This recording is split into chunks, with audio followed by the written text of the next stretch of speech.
Então, boa noite. Hoje a gente vai começar aí na verdade nós vamos ter, né, a nossa última aula do ano de 2020, sabe, sei lá quando que alguém vai assistir isso no YouTube, mas hoje é 18 de dezembro de 2020, o ano da pandemia, em que todos nós sobrevivemos, glória a Deus por isso. Então, hoje nós vamos começar aí a nossa última aula e nós vamos falar sobre Efésios 4, na parte aí sobre a unidade da fé e na confissão de Paulo. Então, eu queria que você abrisse a sua Bíblia em Efésios 4. Nós vamos ler do versículo 1 ao versículo 7. Só do versículo 1 ao versículo 7. Antes de nós... Essa é uma sala exclusivamente feminina. Tirando eu, só temos mulheres assistindo a aula. Glória a Deus Cadê pela as vida. feministas? A gente não é feminista, não. A gente nem pode comemorar. Não, pode comemorar. Glória a Deus pela vida das mulheres. Então, nós dois, tanto homens quanto mulheres, sendo complementaristas. Melhor do que feministas é sermos complementaristas, que é a visão bíblica da coisa. Mas glória a Deus aí pela vida de vocês. Vamos orar. Pai, nós queremos te agradecer por esse dia, te agradecer por essa semana. Pai, nós queremos te agradecer pela tua graça ao longo desse período de pandemia, mesmo estando longe, mesmo a gente não podendo abrir a igreja naquele período, o Senhor nos impulsionou, nós voltamos a nos reunir através de meios virtuais para ter comunhão, para cultuar o seu nome, para estudar a tua palavra. Obrigado, Senhor Jesus, porque o Senhor nos proporcionou isso. Obrigado que mesmo sendo um ano difícil, foi um ano de aprendizado. Obrigado, Senhor. Pedimos que o Senhor abençoe o próximo ano desde já, o ano que vai se iniciar de estudos, que nós possamos seguir em amadurecer em conhecimento, em santidade, que possamos amadurecer na maneira como nós lidamos com a Tua Palavra. Muito obrigado. Entregamos essa aula de hoje. Pedimos que o Senhor nos guie, que a gente fale apenas aquilo que o Senhor quer que a gente fale, nem mais nem menos. É o que nós pedimos em nome de Jesus. Amém. Amém? Efésios 4, versículo 1 ao versículo 7. Portanto, eu, prisioneiro no Senhor, peço-vos que andeis de modo digno para com o chamado que recebestes, com toda a humildade, mansidão, com paciência, suportando-vos uns aos outros em amor, procurando cuidadosamente manter a unidade do Espírito no vínculo da paz. Há um só corpo e um só Espírito, como também fostes chamados em uma só esperança do vosso chamado. Há um só Senhor, uma só fé, um só batismo, um só Deus e Pai de todos, que é sobre todos, por todos e está em todos. Mas a graça foi concedida a cada um de nós conforme a medida do dom de Cristo. Amém? Deixa eu liberar a Kelly. Eu vou colocar os slides.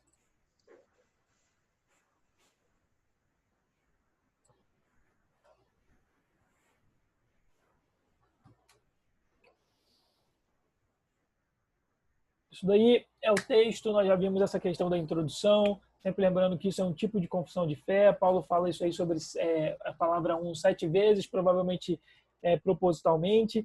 É interessante que essa é uma confissão de fé, onde Paulo vira e fala assim, olha, se nós somos cristãos, todos nós devemos acreditar nisso.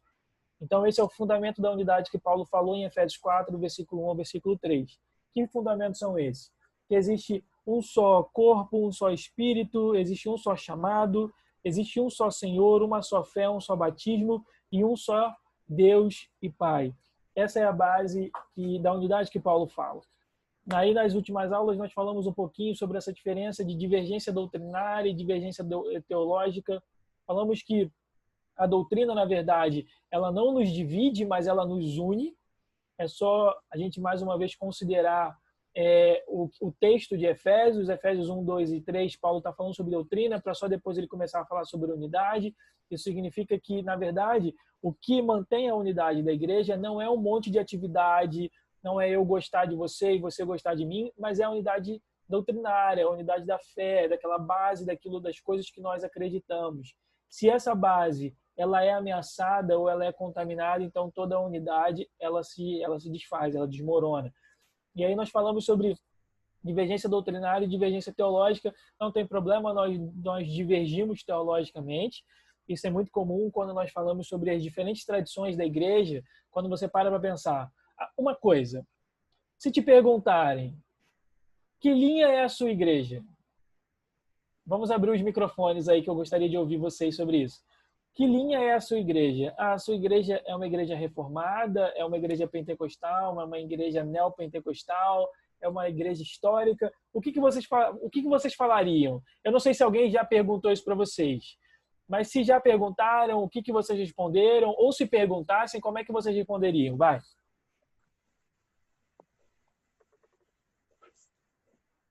Eu diria pentecostal.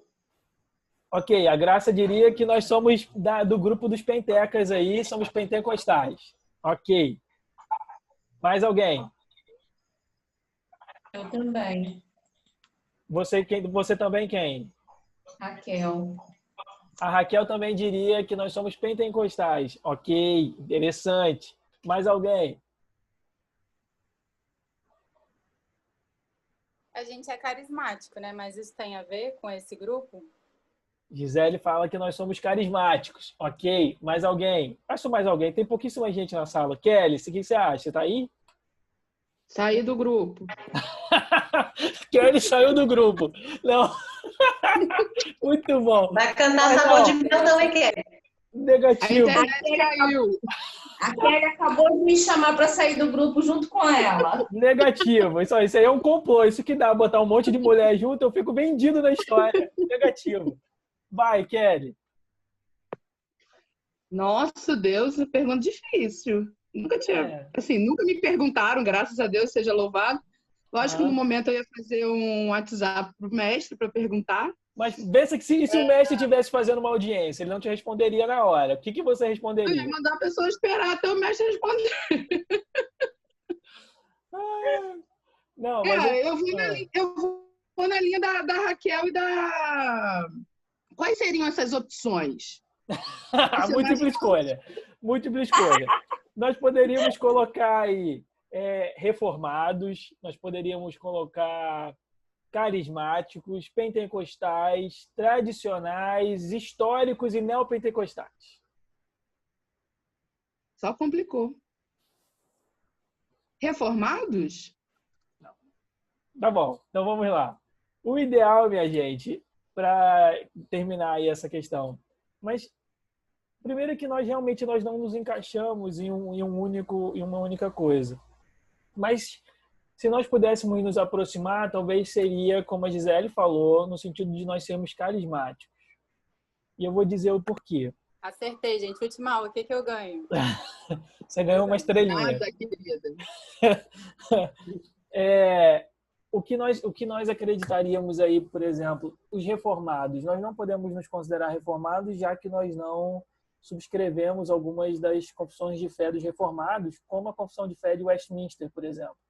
Nós não acreditamos em tudo dos reformados, porque nós acreditamos, por exemplo, na continuidade dos dons do Espírito. Então, em termos, se você parar para pensar, em termos de doutrina da salvação, eu me consideraria um reformado, já que eu creio mais nessa parte que o povo chama de calvinista, acerca da doutrina da salvação. Mas como a gente não subscreve a doutrina completa, então nós não podemos nos chamar de reformados. Definitivamente nós não somos tradicionais. É só você ver as irmãs... Eu pensei por esse lado, do reformado, entendeu? Foi essa a minha linha de raciocínio. Mentira, não foi não, tô zoando. Ok. Tradicional, por exemplo, nós não podemos nos considerar, já que é só nós olharmos para as irmãs que ficam do lado direito da nossa igreja, que rodam, que pulam, que esbarram nas pessoas. Ok. Então, assim, é o tipo de coisa que nós escolheríamos ali os tradicionais. Nós não somos uma igreja histórica. Nossa igreja é um ministério, ele é um ministério jovem comparado com igrejas como a presbiteriana, a batista, a própria Assembleia de Deus. E aí, nós não somos neopentecostais. O neopentecostal ficou muito ligado à doutrina ou à teologia da prosperidade. Aquela coisa de que nós vamos a Deus não por quem Ele é, mas pelo aquilo que Ele pode nos dar. Então, o ideal é que a gente não se alinhe a essa questão neopentecostal. Houve vários excessos e vários abusos nesse sentido. Então, talvez não seja a melhor coisa a se fazer. Ficaríamos aí entre os pentecostais e os carismáticos. A grande questão do pentecostal, eu acho, na minha opinião, posso estar falando uma grande besteira, alguém pode estar vendo esse vídeo e falando, nossa, esse garoto está falando muita coisa errada.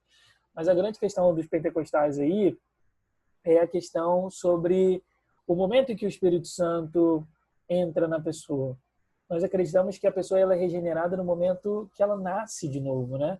Ela nasce de novo no momento que ela se converte, que ela confessa Cristo. Os pentecostais, eles vão ver isso como se fosse um evento em 2 estágios. Existe o início disso no momento que você se converte e existe um segundo momento disso, que é no momento que você recebe o batismo com o Espírito Santo. Nós não acreditamos nisso. Nós acreditamos que a pessoa recebe o Espírito Santo no momento em que ela se converte, é quando o espírito dela nasce para Deus. Então ela é regenerada, ela vai seguir nesse processo de santificação continuada, mas ela é regenerada. Nós acreditamos no batismo no Espírito Santo como talvez uma evidência desse nascer de novo.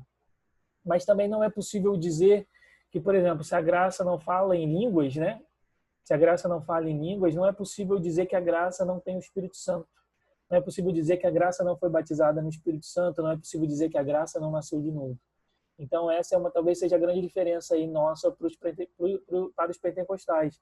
Nós olhamos pessoas recentes, como a Katharine Kuhlman, por exemplo, era uma mulher de Deus, eu já falei sobre ela em algumas aulas. Existe um relato em que ela foi fazer uma grande conferência de cura em Las Vegas e estava tão cheio que ela não poderia entrar pela parte da frente, foi feita em um hotel. Ela não conseguiria entrar pelo hotel aí na parte da frente, então foi providenciado que ela entrasse pelos fundos e pela parte da cozinha do hotel. E aí a história conta que ela fez o culto, pessoas foram curadas e tudo mais, e quando ela passou para ir embora, ela passou também pela cozinha. Ela não cumprimentou ninguém, ela não orou por ninguém, ela não pôs a mão em ninguém. Mas contam que quando ela passa pela cozinha, toda a equipe da cozinha, que era uma equipe gigantesca, era um hotel gigantesco em Las Vegas, todos eles caíram no espírito. Muitos deles talvez não fossem sequer cristãos, mas caíram debaixo da unção do espírito, simplesmente porque ela passou lá. E a Katharine Kuhlman, ela não falava em línguas. Ela não era batizada no Espírito Santo nesse sentido que normalmente a gente sabe que é do falar em línguas. Um outro cara que fala muito sobre, um bom exemplo sobre isso é o Francis Chan. Ele é um pastor americano, ele teve uma mega igreja em São Francisco. Ele escreve um livro sobre o Espírito Santo, se eu não me engano é O Deus Desconhecido ou O Deus Esquecido, pela editora Nova Vida.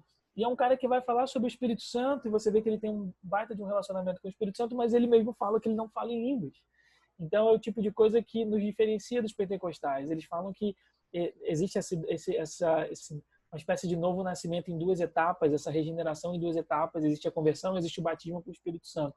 Nós vamos acreditar que o batismo ele acontece quando a pessoa se converte e o espírito dela nasce de novo para Deus. Em um determinado momento da caminhada, ela pode vir a falar em línguas, como também ela pode nunca falar em línguas. Tudo bem. Nós vamos sempre incentivar o falar em línguas, porque Paulo fala que é importante para a nossa própria edificação. Mas não necessariamente e a Bíblia também não vai dizer isso, que o batismo no Espírito Santo acontece quando a pessoa começa a falar em línguas. A Bíblia não vai trazer isso. Então, o ideal nesse sentido é de que nós somos carismáticos. Nós acreditamos nos carismas, nós acreditamos na continuidade dos dons, nós acreditamos na continuidade da atuação do Espírito Santo. Então, voltando a falar sobre divergências teológicas, às vezes o que nos pega é a divergência de tradição, é a divergência nesses quadradinhos em que nós nos encaixamos. Agora, o que nós devemos nos apegar não é naquilo que nos diferencia, mas naquilo que nós temos em comum. E o que nós temos em comum é a nossa unidade doutrinária, é aquilo que nós acreditamos. Então, existe uma diferença aí entre divergência doutrinária e divergência teológica. Eu trouxe esse texto do Marcondes, onde nós falamos aí sobre essa questão de pentecostais unicistas e de essa coisa, né? Não basta nós apenas termos unidade doutrinária, no sentido de que nós acreditamos nas mesmas coisas, mas nós também temos que ter uma identidade de caráter, uma identidade ética. E aí o Marcondes trouxe esse texto que, na minha opinião, eu não concordei no penúltimo parágrafo dele, mas o Marcondes é um cara sensacional. Falei sobre isso na última aula. Ele é um cara que mais fala sobre diálogo entre tradições. O que é diálogo entre tradições, minha gente? O diálogo entre tradições nada mais é do que a maneira como eu me relaciono com alguém que é de uma igreja diferente da minha. Como que eu, um carismático, vou me relacionar com o pentecostal, com o neopentecostal, com um reformado como de uma igreja histórica, como uma igreja anglicana, como um episcopal, como ele é um pastor episcopal, como que eu vou me relacionar com católicos, entendeu? É isso que a gente fala sobre diálogo entre tradições. Às vezes nós nos apegamos à diferença de roupa. Um pastor episcopal se veste e prega com uma bata. Um pastor carismático da Água Viva vai pregar de terno e gravata. Enquanto um pastor carismático de alguma outra denominação vai pregar de calça jeans e camiseta de malha e tênis da Vans. E às vezes nós nos pegamos a esses detalhes. Isso não importa. O que importa realmente é a doutrina.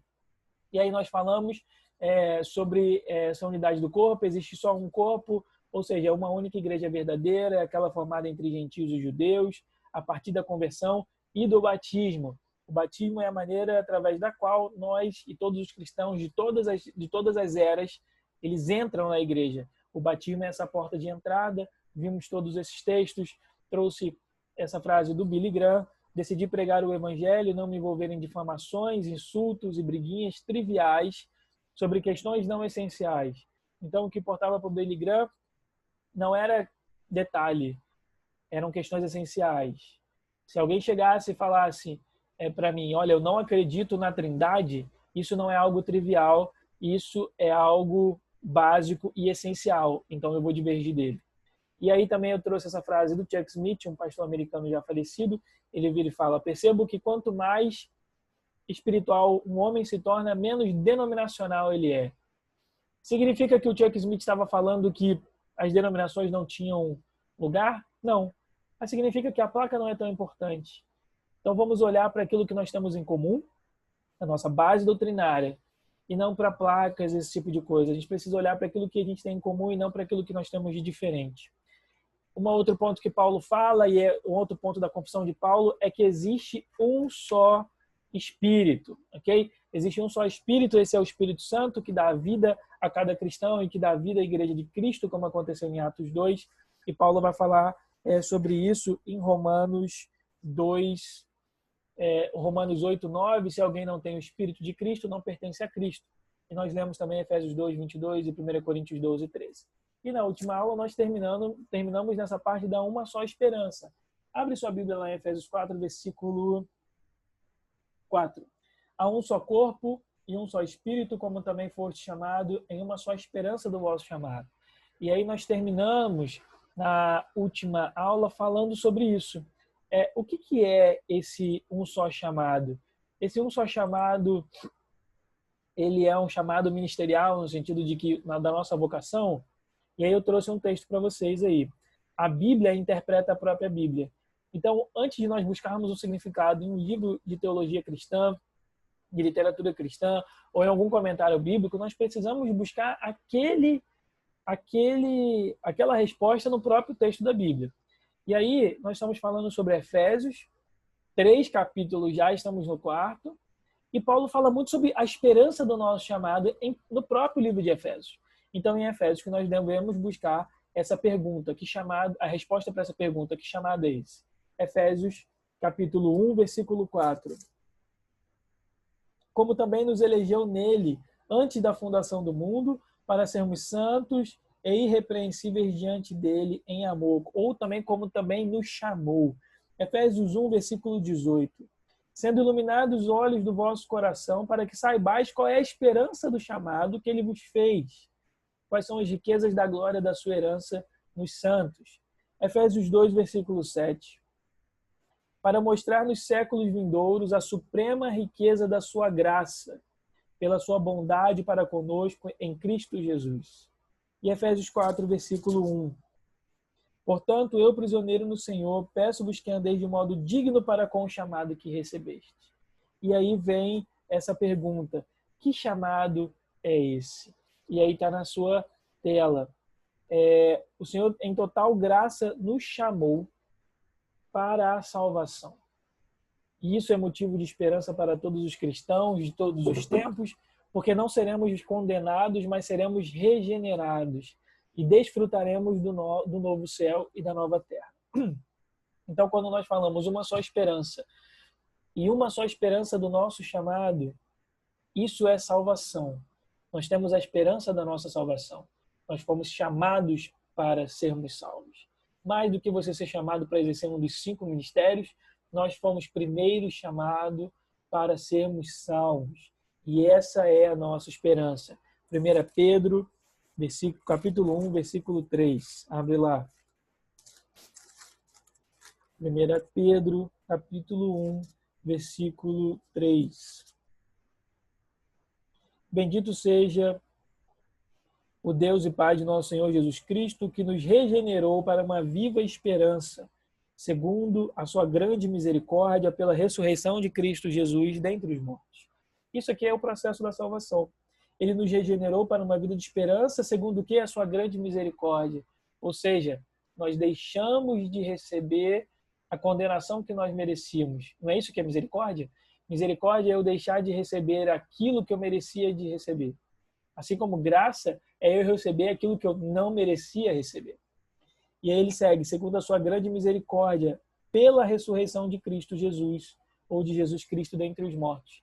Cristo, ele é o primogênito da ressurreição. Ele primeiro ressuscita e depois todos nós ressuscitamos atrás dele. 1 Pedro, capítulo 3, versículo 15. Antes, reverenciai a Cristo como Senhor no coração. Estais sempre preparados para responder a tudo o que vos pedir, a razão da esperança que há em vós. O que nos move como cristãos deve ser a esperança da nossa salvação. Não deve ser receber aquilo que Cristo pode nos proporcionar, mas aquilo que nós merecemos, aquilo que nós recebemos sem merecer, que é a nossa salvação. Um outro ponto da confissão de Paulo é sobre um só Senhor, que é Efésios 4, versículo 5. Há um só Senhor, uma só fé e um só batismo.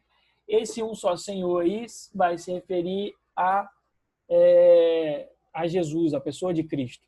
E aqui sempre lembrando, quando nós falamos sobre Senhor na Bíblia, não é no sentido de sim Senhor ou não Senhor, mas é no sentido de Senhor como dono, senhorio. A palavra em inglês ela é diferente nesse sentido, né? Em inglês nós temos a palavra Lord, que é o Senhor no sentido de dono de todas as coisas, e nós temos uma palavra específica para sim Senhor e não Senhor, que é o Sir, yes Sir ou no Sir. Isso tem essa diferença no inglês, em português tudo é Senhor. Mas esse Senhor na Bíblia é o sentido de dono, de proprietário, de senhorio. Então Paulo fala, ele confessa isso, que existe apenas um só Senhor. Ou seja, o único Senhor é Jesus Cristo.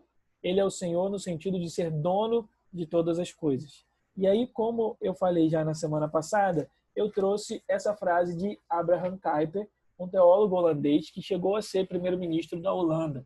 Ele era um sacerdote, abriu mão do sacerdócio, porque ele viu que ele poderia influenciar mais e melhor se ele deixasse o âmbito da igreja e passasse a trabalhar no âmbito da política. Com Kuyper surgiu, eu não sei se foi ele que criou esse termo, mas com Kuyper surgiu o termo de reformador social. Nós tínhamos aí os reformadores teológicos, como todos nós conhecemos, Lutero, Calvino, Zwinglio, John Knox, John Wycliffe, John Hus, que eram os reformadores bíblicos. Eles fizeram teologia. E com Kuyper surge esse termo de reformador social, no sentido de ser um cristão que vai sair do âmbito eclesiástico da igreja e ele vai entrar no âmbito social e, no caso de Kuyper, no âmbito da política. Ele foi deputado, senador, se não me engano, e ele chegou a ser primeiro-ministro.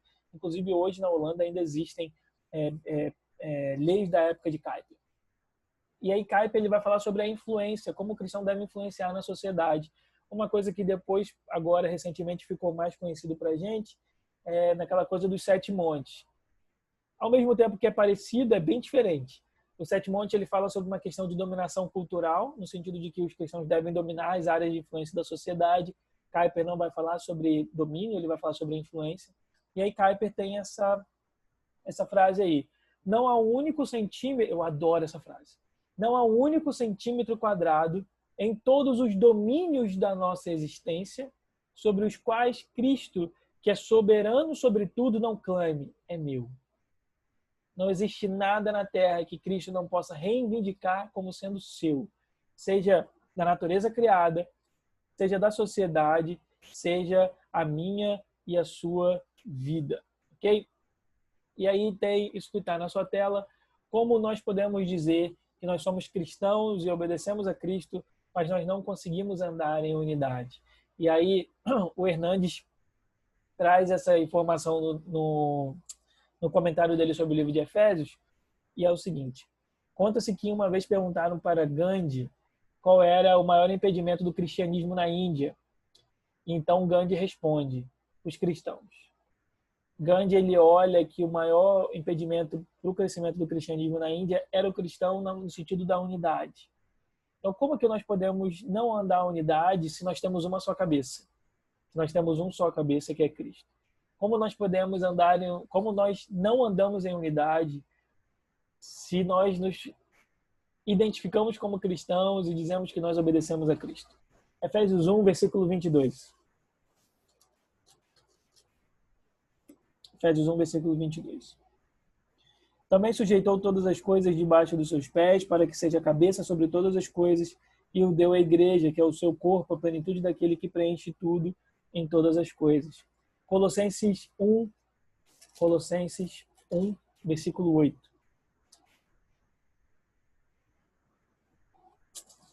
Não. Colossenses 1, versículo 18. Ele também é a cabeça do corpo, que é a igreja. É o princípio, o primogênito dentre os mortos, para que em tudo tenha o primeiro lugar. É complicado nós não andarmos em unidade quando nós temos o mesmo líder. É complicado nós andarmos em unidade quando nós temos a mesma cabeça, que é Cristo. É complicado nós nos identificarmos como cristãos e negarmos a unidade. E negarmos andar em unidade com uma pessoa que simplesmente usa uma roupa diferente da nossa, que tem hábitos e tradições diferentes do nosso. É por isso que é tão importante essa questão do diálogo entre tradições. É por isso que é tão importante nós não queimarmos pontes e focarmos naquilo que nós temos em comum e não naquilo que nós temos de diferente. Lógico, desde que o que nós temos de diferente não fira as doutrinas básicas do cristianismo, sempre deixando isso muito claro. Seguindo aí, a próxima questão que Paulo fala, que Paulo confessa, é sobre a nossa unidade. Nós temos uma só fé. Essa fé é tanto credo, ou seja, credo que nós confessamos, a nossa base doutrinária, quanto a nossa fé na pessoa de Jesus Cristo. Não basta nós falarmos que todos nós confessamos o credo dos apóstolos, mas nós não acreditarmos de fato na pessoa de Cristo. De nós não acreditarmos de fato no Pai, no Filho e no Espírito Santo. É bizarro, mas existem pastores e teólogos que não acreditam que Jesus de fato ressuscitou. Eles acham que Jesus veio à Terra, nasceu, ele morreu e continua morto. Eles acreditam que a ressurreição de Cristo não foi literal, mas foi metafórica. Isso é bizarro. Como que eu posso ter comunhão com uma pessoa dessa se ela não confessa que nós temos uma só fé? Por mais que a doutrina dela seja bonitinha, que a teologia dela seja bonitinha, ela, pessoa, não acredita na pessoa de Cristo. Então, quando Paulo fala, ele confessa que nós temos uma só fé, é a fé no sentido doutrinário, mas também é a fé na pessoa de Jesus Cristo. Todos nós devemos acreditar em Cristo. Todos nós devemos acreditar em Deus, no Filho e no Espírito Santo. Efésios 2, versículo 8. Abre lá. Efésios 2, versículo 8. Porque pela graça sois salvos por meio da fé. Isso não vem de vós, é dom de Deus. Todo cristão tem a mesma fé. Porque todo cristão precisou acreditar na salvação. Precisou acreditar em Cristo. Precisou acreditar que a salvação estava disponível. E todo cristão precisa acreditar em Cristo. Por isso que Paulo fala, porque pela graça sois salvos por meio da fé. Isso não vem de vós, é dom de Deus. Deus nos colocou essa fé. Mas todo cristão tem e acredita nisso. Judas, abre lá. Judas é o livro antes de Apocalipse. Judas, versículo 3. Só tem um capítulo, né? Judas, versículo 3. Amados, enquanto me empenhava para vos escrever acerca da salvação que nos é comum, senti a necessidade de vos escrever, exortando-vos a lutar pela fé entregue aos santos de uma vez por todas. Judas aqui está falando, lute pela fé no sentido de guarde a fé. Proteja aquilo que foi dado a vocês. Não permita que essa fé seja minada. Não permita que essa fé seja prostituída. Não permita que essa fé seja corrompida. Amados, enquanto me empenhava para vos escrever acerca da salvação que nos é comum. A salvação é comum a todos os cristãos, independente da tradição do cristão. Senti a necessidade de vos escrever, exortando-vos a lutar pela fé entregue aos santos de uma só vez por todas. É por isso que é tão importante e é tão delicado quando, por exemplo, uma determinada heresia ela entra na igreja. É por isso que nós nos levantamos, é por isso que nós denunciamos. Não é porque nós somos como cães farejadores, aqueles cães farejadores que farejam droga. Não é porque a gente fica por aí farejando heresia, como o Nicodemos fala. Mas é porque nós temos essa incumbência de nós lutarmos pela fé, de nós protegermos a fé, de nós protegermos essa base doutrinária. Abre, por favor, sua Bíblia em 2 Timóteo 2:2. 2 Timóteo 2:2.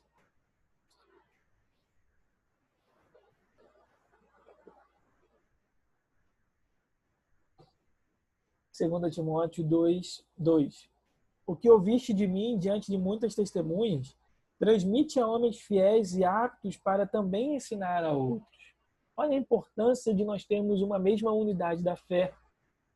E como nós, a partir dessa unidade, nós devemos ensinar essa mesma fé, esse mesmo evangelho, essa mesma Bíblia, esse mesmo ensino para outras pessoas. O que ouviste de mim diante de muitas testemunhas, transmite a homens fiéis e aptos para também ensinar a outros. O que nós aprendemos, nós não aprendemos apenas para nós, mas nós aprendemos para ensinar outras pessoas. Então, nós temos essa questão aí. Um outro ponto, e aí é o que nós falamos, Graça, na última aula, que é sobre o batismo. Efésios 3, versículo 5. Há um só Senhor, uma só fé e um só batismo. Né? Falamos aí sobre a Graça perguntou, Thales, esse batismo é o quê? É o batismo no Espírito ou é o batismo nas águas? E aqui nós já tínhamos até aberto um tópico sobre isso. Existe uma divergência sobre essa questão. Algumas pessoas vão falar que esse batismo aí, na verdade, é esse batismo como uma realidade espiritual da unidade que existe no momento em que nós nos batizamos, que nós somos unidos a Cristo. Ok? Então, abre a sua Bíblia, por favor, lá em 1 Coríntios 12. Eu vou mostrar os dois pontos. 1 Coríntios 12.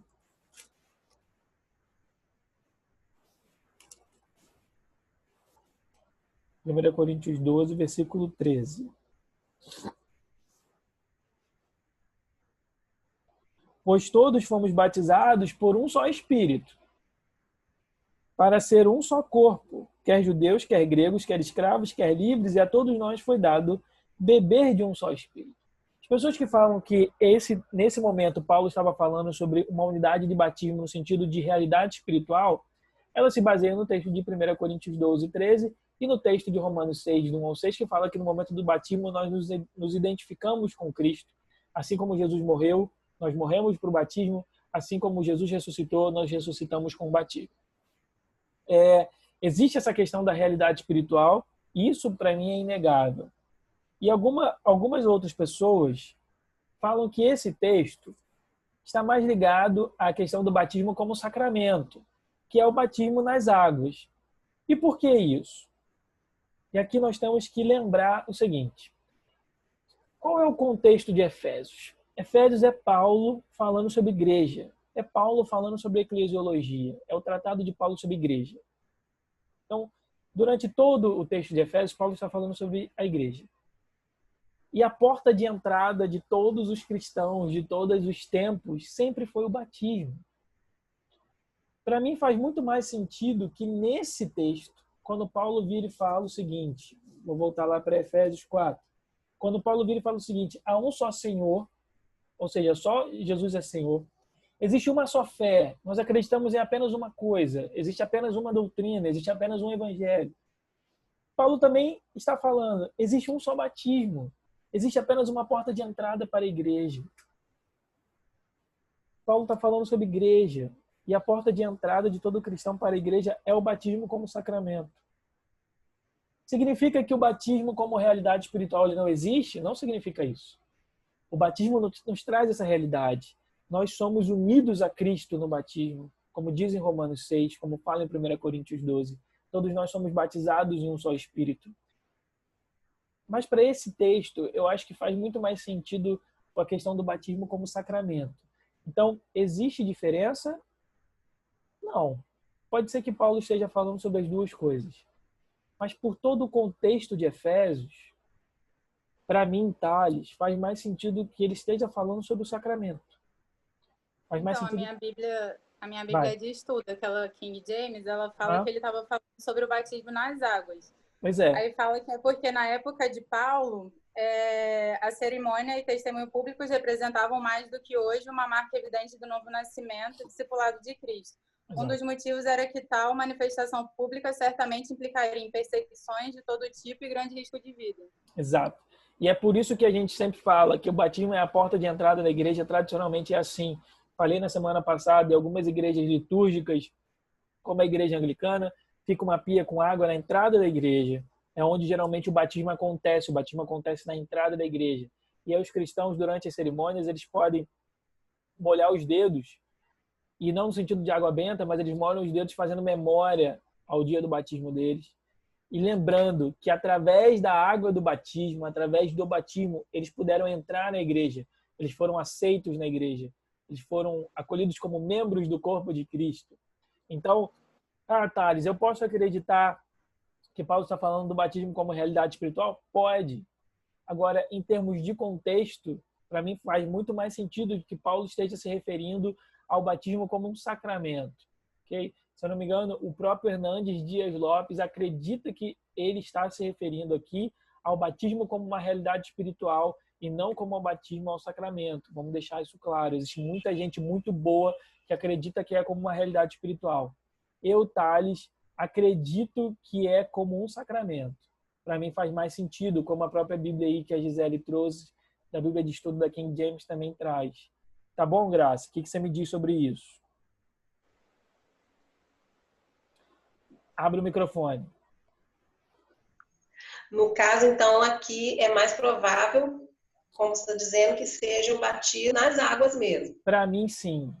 Para mim faz mais sentido que seja o batismo nas águas. E sobre essa questão, como está falando, um só batismo. O que tem? Graça? Então, e sobre... posso fazer mais uma pergunta? Pode.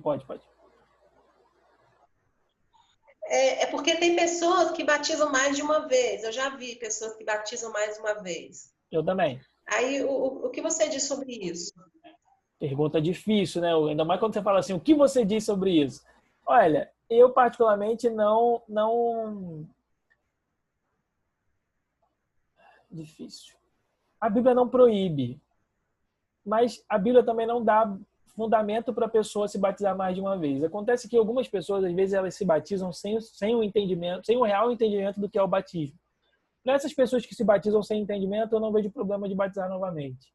Eu conheci um cara uma vez na nossa igreja lá em Botafogo, e o cara, ele tinha problemas assim, e ele sempre desviava.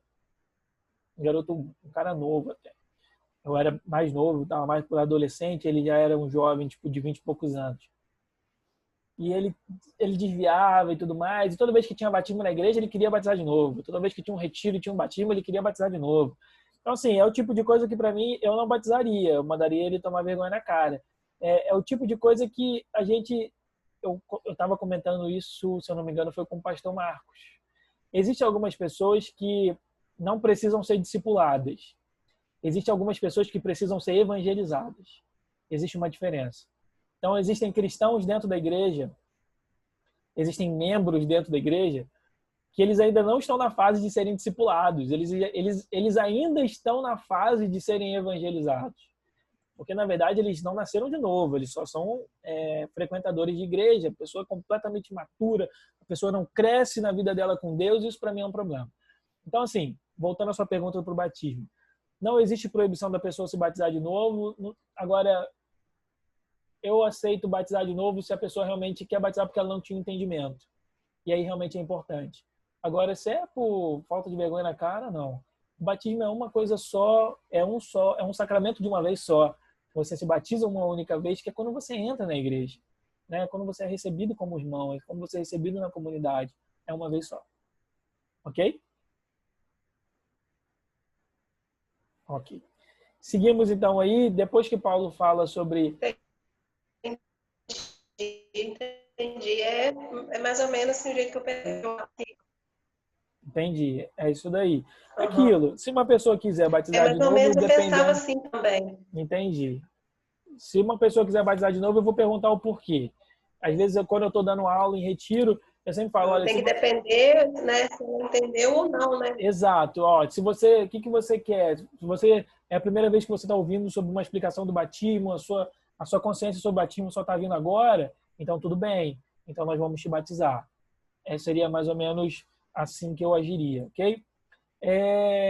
Seguindo, Paulo, por último aí, Paulo, eu não sei quanto tempo de aula que tem. Alguém sabe quanto tempo de aula que tem?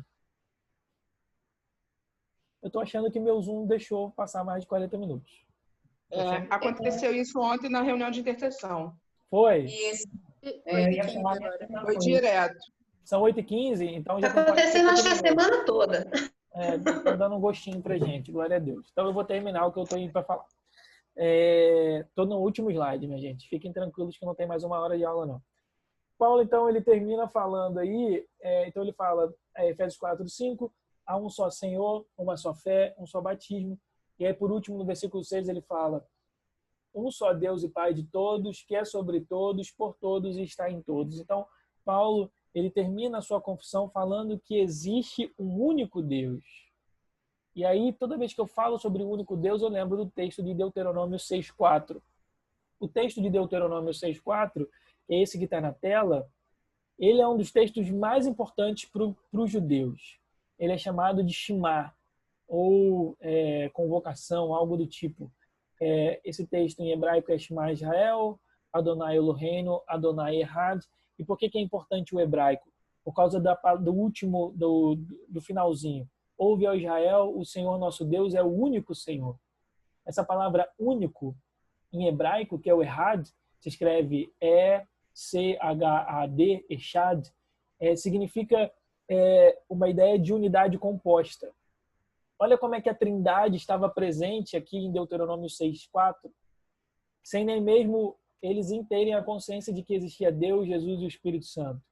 Quando Moisés proclama isso, ouve, ó Israel, o Senhor nosso Deus é o único Senhor, ele fala esse único Senhor, mas ele dá a ideia de uma unidade composta. Thales, o que é uma unidade composta? Vamos lá para um pensamento bem gordo. Pense numa caixa de bombom. Nós temos uma caixa, mas temos vários bombons. Isso seria uma unidade composta. Quando nós falamos sobre um cacho de uvas, quantos cachos nós temos? Mas nós temos várias uvas nesse cacho. Da mesma maneira, Deus na Trindade. Deus é um, mas eles são 3. Nós somos um corpo formado por vários membros. Nós somos uma família formada por vários filhos. Essa é a questão. Então, quando Moisés ele vira e fala, ouve, ó Israel, o Senhor nosso Deus é o único Senhor, ele já está fazendo uma referência à Trindade. Será que Moisés tinha, naquele momento, a consciência de que existe Deus, Jesus e o Espírito Santo? Provavelmente não. Talvez não. Talvez sim. Eu acredito que não.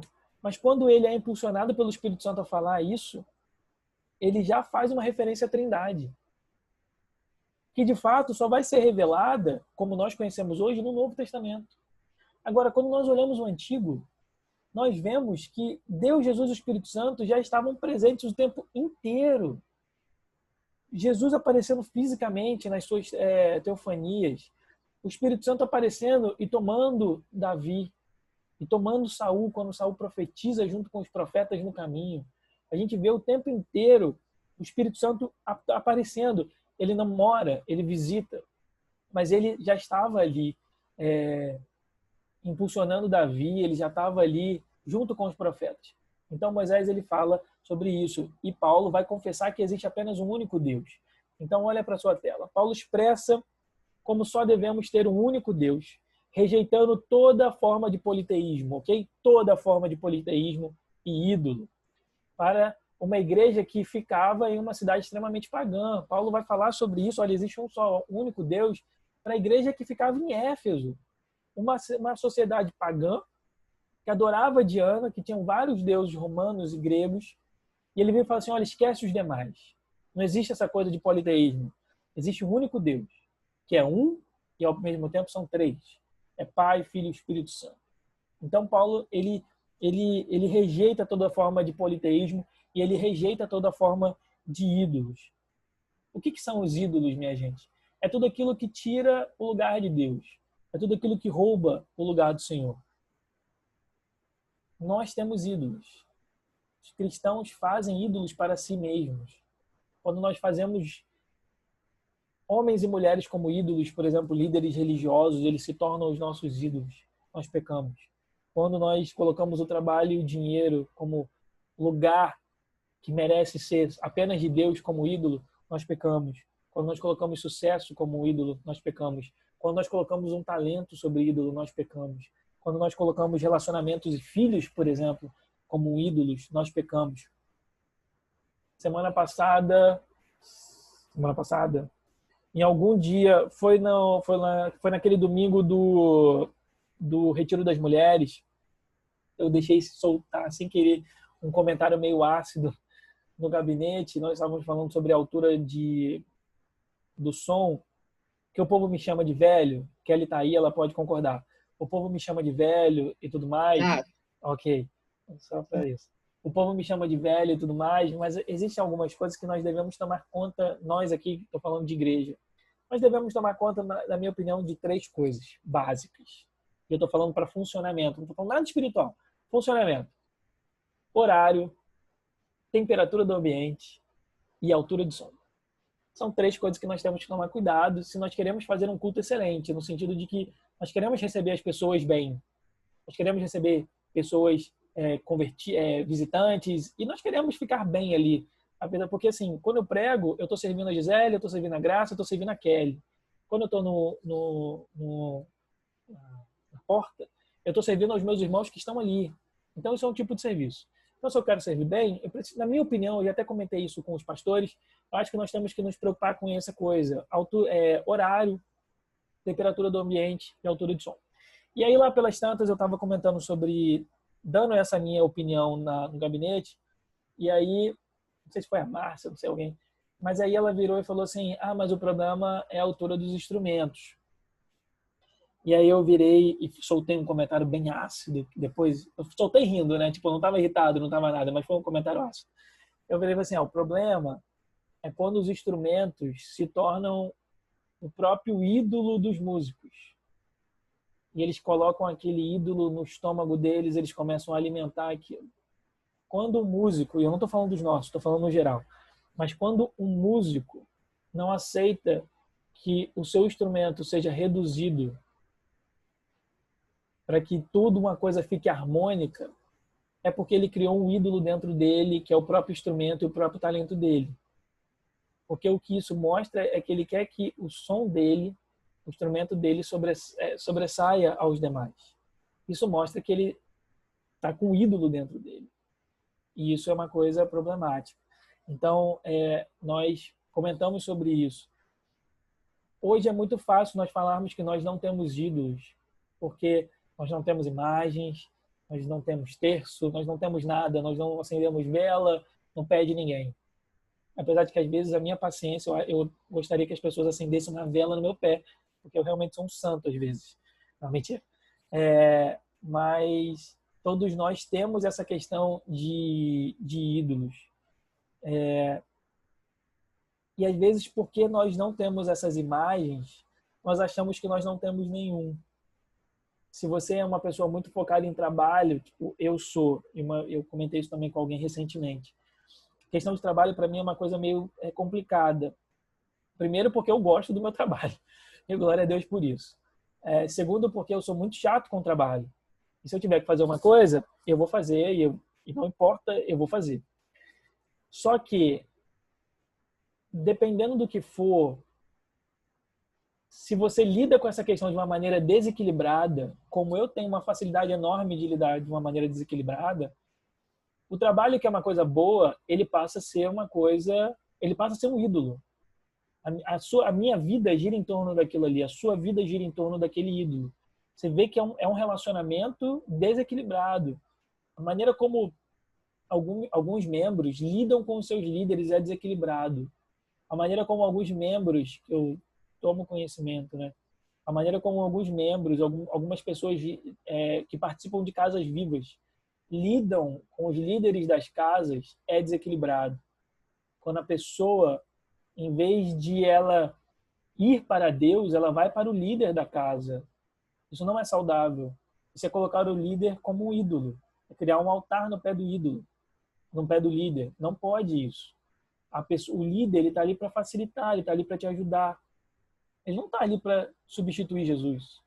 Ele não é mais misericordioso. E ele não pode ser mais misericordioso do que o Espírito Santo. Uma época isso ficou muito comum, né, Kelly? A gente sempre falava isso. Nós não podemos ser mais misericordiosos do que o Espírito Santo. E o líder, ele não é um ser divino para a gente ficar indo a ele toda hora de uma maneira desequilibrada. O líder é aquela pessoa que te ensina a voar e te coloca para fora. Olha, vai, anda com as suas próprias pernas. Você consegue. É por isso que eu sempre brinco quando eu falo uma piada que eu sempre conto quando eu estou falando sobre os 5 ministérios, e eu falo isso sobre os pastores. Eu admiro demais os caras, de verdade, eu não estou sendo irônico. Eu admiro demais as pessoas que têm esse chamado pastoral. Eu não tenho, glória a Deus. Eu não tenho. Porque, assim, é uma coisa que pastor tem que gostar muito de gente. Eu gosto, mas não tanto que nem eles, mas eu gosto. Né? Quando a gente faz um serviço ministerial, a gente lida com gente, uai. Eu estou dando aula para gente, eu quero que vocês aprendam, eu quero que vocês se encantem pela palavra de Deus, eu quero que vocês sejam maduros. Eu quero que vocês sejam maduros. Agora, eu não gosto de gente que nem pastor. Então, eu brinco. Se uma pessoa chegasse para mim, eu com uma viagem marcada, e nós temos, na minha opinião, pessoas que têm um chamado pastoral aí na sala. Se nós chegássemos e uma pessoa ligasse para mim, Thales, eu estou passando mal, ou eu tive... É legal como as pessoas se reconhecem, né? Elas começam a rir, eu acho isso maravilhoso. Nós temos... Thales, sexta-feira, Thales, olha, eu estou passando mal, estou com uma opressão demoníaca, estou com alguma coisa do tipo.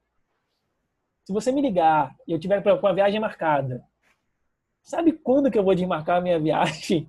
Porque você está com esse tipo de opressão? Com todo o amor e respeito do mundo, irmão. Nunca na vida. Nunca na vida. Eu vou te dar o meu suporte de longe. WhatsApp, telefone, videoconferência. E dependendo do que for, eu não vou te dar esse suporte. Porque eu vou falar que, né, o demônio é seu, o pecado é seu, é um problema seu que você precisa resolver com Deus. E aqui deixando muito clara, Graça botando, meu Deus, o que ele está falando. E aqui deixando uma coisa muito clara.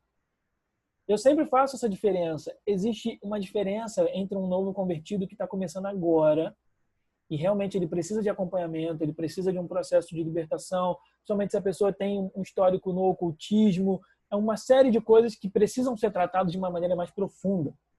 É muito diferente de um cristão velho que fica caindo no mesmo pecado, que fica tendo aquela mesma coisa, que fica dando a mesma brecha, que fica tendo a mesma opressão do mesmo capiroto. Aí, queridão, desculpa. Eu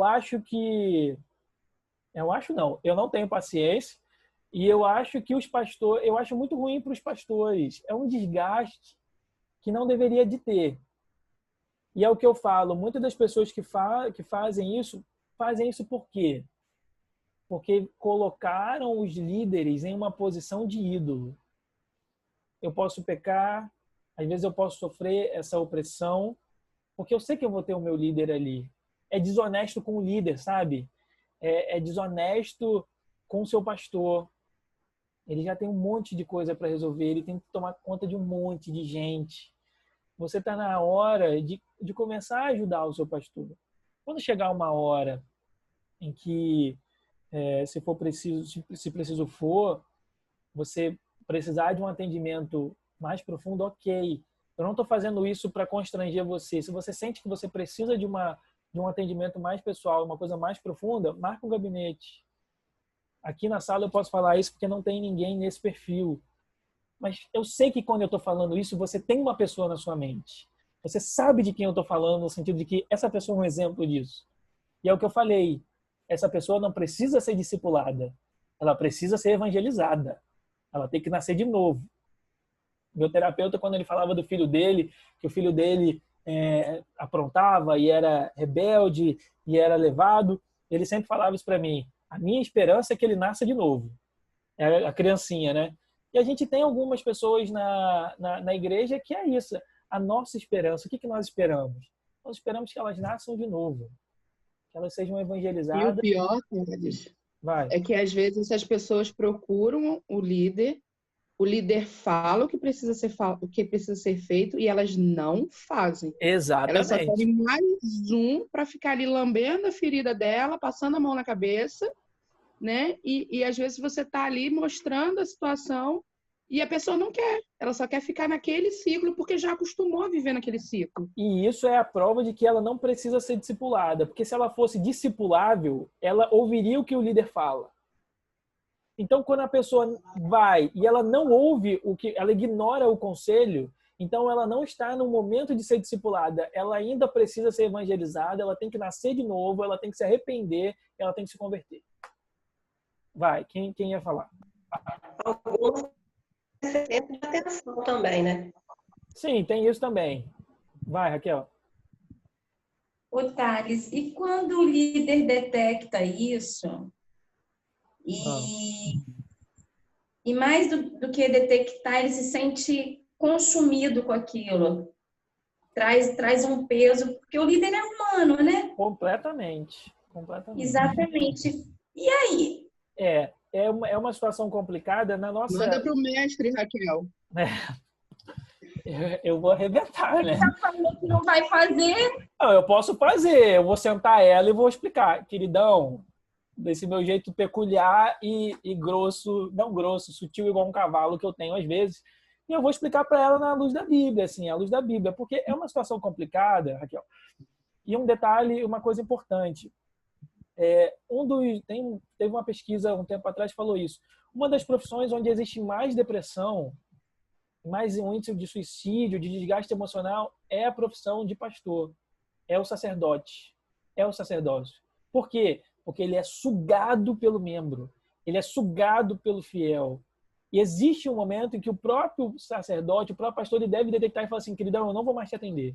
Ou você faz isso, ou nós não conversaremos mais, porque eu não vou mais gastar tempo com você. No nosso caso, no nosso tipo de organização, por exemplo, quando isso acontece em uma casa viva, na minha opinião, esse é um tipo de caso que precisa ser levado para os pastores. E os pastores precisam intervir sobre isso. Eles precisam atender essa pessoa e falar, olha, acabou. Acabou no sentido de que, olha, o líder da casa viva, ele não é Deus. Ele não está substituindo Deus. Ele está ali para te ajudar. Ou você aceita isso, no sentido de que busque essa maturidade e busque o seu relacionamento pessoal com Deus, ou não vai dar. E aí, na minha opinião, o líder da Casa Viva tem que ser orientado, olha, não gasta mais tempo. A gente já direcionou. Se ela for realmente querer precisar de ajuda, ok. A Graça falou uma coisa muito interessante. Algumas pessoas querem chamar a atenção. Algumas pessoas, gente, precisam de tratamento psicológico. Isso não é errado. Não é errado. Algumas pessoas precisam de tratamento psicológico mais do que discipulado. Algumas pessoas realmente precisam de terapia. Não é errado. Eu citei agora há pouco o meu terapeuta. Meu terapeuta, parei de fazer terapia no período da pandemia, me ajudou pra caramba. É um cara cristão, André, me ajudou muito a resolver algumas questões. E a terapia não é um problema. Ela tem que ser alinhada junto com a Bíblia. Não tem problema algum. Fala, Raquel. Não, você respondeu. Tem um limite, né? Tem um limite. E a pessoa, o líder não vai precisar se sentir culpado com aquilo, né? Jamais. Jamais. Jamais, jamais. Lembra sempre de Paulo. Paulo tem uma hora que quando ele fala sobre correção, ele é muito duro. Ele vira e fala, olha, se você chamar e a pessoa não for corrigir, não aceitar a correção, então expulsa ela da comunidade. Não é o nosso caso aqui nesse exemplo. Ele está falando sobre correção, no sentido até de heresia e tudo mais. Mas para você ver, Paulo manda tomar uma atitude drástica e sem culpa. O líder que faz isso, ele só faz isso quando ele detecta que ele está nesse estágio. E ele deve fazer isso sem culpa, sem a menor culpa. Essa pessoa precisa nascer de novo. Ok? Thálito. E aí entra a questão de você querer ser mais misericordioso que Deus, né? Exato. Porque às vezes Deus está querendo tratar aquela pessoa, é uma forma até de tratamento para aquela pessoa ter um Exato. basta, dar uma sacudida ali e a pessoa acordar e ver que não vai ficar sempre aquela mesma pessoa alimentando aquilo ali nela, né? E é aquela coisa da superproteção, né? De criança. Pô, se você quer proteger o seu filho ao máximo para que ele nunca se machuque, você não vai ensinar, você não vai deixar o garoto andar de bicicleta, você não vai deixar o garoto aprender a andar de bicicleta sem rodinha. Porque você não quer que ele se machuque, você não quer que ele caia de cabeça, que ele abra o queixo, que ele rale o joelho. Faz parte do processo de aprender a andar de bicicleta sem rodinha. Então, assim, você vai proteger a pessoa mais do que Deus, faz parte do processo. Deixa a pessoa ir. Ok? Glória a Deus. Para a gente terminar, e aí então prestem atenção sobre essa questão dos ídolos, ok? Para a gente terminar aí, já a expressão Pai de todos está na tela. Já a expressão Pai de todos aponta para a soberania de Deus sobre tudo e todos. Afinal, Ele é o Criador. Talvez esse seja o atributo de Deus que as pessoas menos se ligam. E aí é um atributo de Deus e um atributo meu e seu. Que atributo é esse? Criador e criatura. Deus é criador, nós somos criatura. Deus é dono de tudo, nós apenas pertencemos a Ele. Deus pode fazer todas as coisas. E aí nós nos achamos no direito de reivindicar alguma coisa. Talvez esse seja o atributo, na minha opinião, um dos atributos mais fortes do Senhor e o menos conhecido, ou menos lembrado, menos considerado de todos. Amém? Terminamos aí a nossa última aula do ano com 1, 2, 3, 4 pessoas, né? 5 pessoas. 5 pessoas, 5 mulheres. Fiquei muito feliz de terminar essa última aula com vocês. Que ano que vem a gente consiga seguir. Não desanimem. É uma coisa que, infelizmente, a gente vê isso acontecendo, né? As aulas começam muito cheias e aí, ao longo do caminho, as pessoas vão desanimando. Isso é ruim. Mas não desanimem. A palavra de Deus, ela se renova, né? Sempre. E durante essas 2 semanas de pausa, eu vou dormir. Eu estou cansado. Eu vou dormir. Para você ter noção, essas 2 últimas semanas eu sequer consegui ir na igreja na quarta-feira, por causa de prazo. Então, assim, eu vou dormir e aí a gente volta em janeiro renovado. Beleza, gente? Abra os microfones aí. Sim, sim. Posso só fazer uma observação? Pode fazer uma observação. Essa questão da terapia, por exemplo, né? É porque a gente tem muito essa ideia de que a terapia é para quem está com algum problema, entendeu? Gente, a terapia não é para quem está com algum problema. Se todo mundo fizesse terapia, tipo assim, a gente desafogaria muitos pastores, entendeu? A gente desafogaria. Porque, na verdade, a terapia é para você lidar com as suas questões. Então, você vai lá e a pessoa te ajuda a lidar. Todo mundo tem questões da infância, de várias, né, partes da vida que não resolveram. Uhum. E aí a gente ficou muito com essa questão de que a terapia é para quem está com algum problema, né? Na verdade, todo mundo tem problema. E a gente ficou também com essa ideia, de que terapia é para endemoniado, porque não é, tem isso também, né, no meio cristão. Se você está em depressão é demônio. Sim, existe uma questão de influência demoníaca, de opressão, acredito nisso. Mas, pô, chega uma hora, cara, que é uma questão psicológica e precisa de tratamento profissional. Então a gente ficava com aquela coisa, poxa, se você falasse que você ia fazer terapia, mas por que você vai fazer terapia? Eu escutei isso. A pessoa ficou sabendo que eu estava fazendo terapia, mas por que você está fazendo terapia? Por que você não marca o gabinete? Por quê? Mais uma vez. Porque o pastor não é um terapeuta. Eu tô com meu terapeuta. Isso aí, tô gostando do uai. Gostou, né? O uai é muito bom, gente. O uai serve em vários momentos aí da sua fala. Por que não fazer? O terapeuta ele é muito bom. existe o que a gente precisa de maturidade para saber o que é natural e o que a gente pode resolver naturalmente e o que realmente é uma influência demoníaca, o que é uma opressão demoníaca. Mas ficou infelizmente essa coisa, a depressão é demônio. Pode ser, pode ser. Pode ser desequilíbrio hormonal, pode ser uma questão desequilíbrio, cara, o hormônio acaba, se você tiver desequilibrado com o hormônio no corpo, isso acaba com você.